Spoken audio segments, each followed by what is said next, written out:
Halo teman-teman semua, kembali lagi dengan aku di channel RR Instan. Kali ini aku akan ngebahas kisah-kisah para pilar atau Hashira yang ada di anime Kimetsu no Yaiba sebelum kematiannya. Oke, tanpa berlama-lama lagi, siapkan telinga kalian, perhatikan baik-baik dan cerita pun dimulai.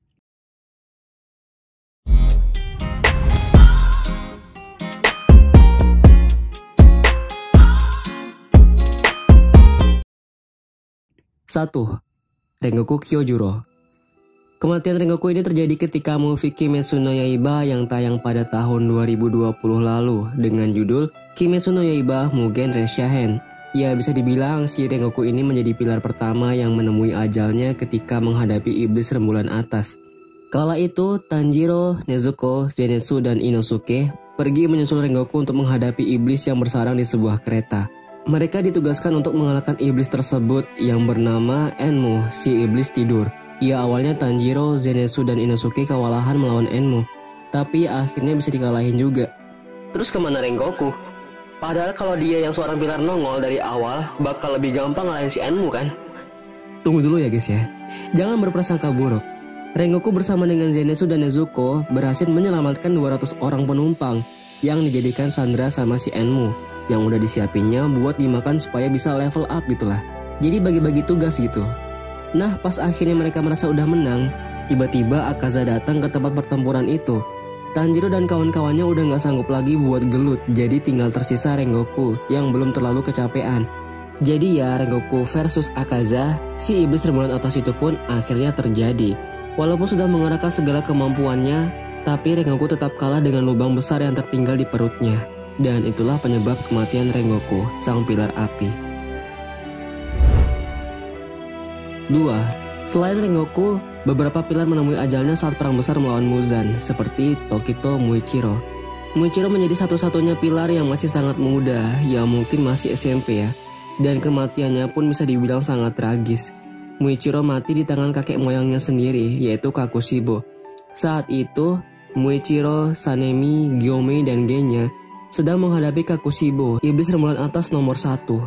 Muichiro tewas dengan kondisi badan yang terbelah menjadi dua setelah berhasil menahan pergerakan Kakushibo dengan pedang merah menyala miliknya agar bisa dihajar sama Gyomei dan Sanemi. Berkat pengorbanan Muichiro itulah mereka berhasil mengalahkan iblis rembulan atas yang menduduki hierarki tertinggi Kibutsuji Muzan. 3. Selain Muichiro, Shinobu juga tewas di tangan iblis rembulan atas nomor 2 yang bernama Doma saat perang besar terjadi. Shinobu tewas dimakan oleh Doma di depan muridnya sekaligus adik angkatnya sendiri, yaitu Kanao. Namun kematian Shinobu itu nggak sia-sia ya guys. Sebelum join ke medan perang, Shinobu memang berniat buat kalah dan dimakan sama Doma karena Shinobu udah meminum racun yang sangat mematikan bagi para iblis. Pertanyaannya, kenapa harus Doma banget gitu? Kenapa nggak yang lain? Iya, sebenarnya yang lain juga nggak apa-apa sih. Tapi Shinobu ini memang punya dendam sama Doma karena udah ngebunuh kakaknya yang sama-sama pilar juga, yaitu Kanae. Dan kebetulannya juga Shinobu malah ketemuan sama si Doma waktu berada di kastil tak terbatas milik Muzan yang saat itu diacak-acak isinya kayak labirin. Nah, setelah Doma menelan Shinobu bulat-bulat, tubuh Doma mulai membusuk dan kesempatan itu dimanfaatin sama Kanao dan Inosuke buat ngalahin Doma. 4. Untuk yang ini aku gabungin jadi satu aja kali ya, karena terjadi dalam waktu yang bersamaan. Beberapa pilar yang mati itu adalah Gyomei, Kanroji, dan Iguro. Mereka bertiga tewas setelah menghadapi Muzan dalam wujud sempurnanya. Ketiganya menderita luka yang parah. Bukan cuma luka yang didapat saat melawan Muzan, tapi juga luka yang didapat dari pertempuran-pertempuran sebelumnya. Gyomei sudah terluka parah saat melawan Kakushibo, dan ketika tewas pun, Gyomei kehilangan satu kakinya. Begitu juga dengan Kanroji dan Iguro. Wajah Iguro rusak parah akibat gigitan Muzan, serta Kanroji yang menerima tebasan tentakel tajamnya Muzan secara langsung.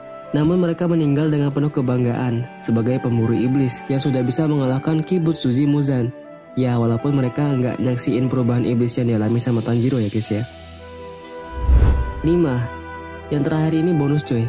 Aku masukin karena aku rasa karakter satu ini juga berperan besar saat melawan iblis rembulan atas nomor 1, yaitu Kakushibo. Siapa lagi kalau bukan Genya. Genya yang badannya sudah berubah menjadi setengah iblis rupanya nggak membuat dia mengalami kematian yang mudah. badannya si Genya dipotong-potong menjadi beberapa bagian sebelum dia mati. Namun sama seperti Muichiro, Genya memberikan bantuan yang sangat besar pada Sanemi dan Gyome untuk bisa mengalahkan Kakushibo dengan kekuatan iblisnya. Si Genya ini menjebak tubuh Kakushibo dengan kekuatan iblis trial yang dimilikinya, sehingga Kakushibo nggak bisa gerak. Dan ditambah lagi dengan tusukan pedang merah Muichiro yang ngebuat Kakushibo nggak bisa ngeluarin jurus. Lalu kemudian diakhiri dengan serangan Gyome dan Sanemi. Di akhir hayatnya, akhirnya Genya dan Sanemi berbaikan setelah beberapa tahun bermusuhan. Genya pun pergi dengan perasaan bahagia karena bisa berbaikan dengan abang yang paling sayangnya, serta berhasil mengalahkan iblis rembulan atas nomor 1, Kakushibo. Oke teman-teman semua, terima kasih sudah menonton video ini sampai selesai. Sekian aja video kali ini. Jangan lupa untuk tekan tombol like, share ke teman-teman kalian semua supaya yang nggak tahu isi video ini jadi tahu. Dan subscribe juga channel ini, supaya aku bisa lebih semangat lagi buat video-video baru. Silahkan komen di bawah juga kalau kalian punya request anime apa lagi yang pengen kalian minta versi seluruh alur ceritanya. Oke, sampai jumpa di video berikutnya dan bye-bye.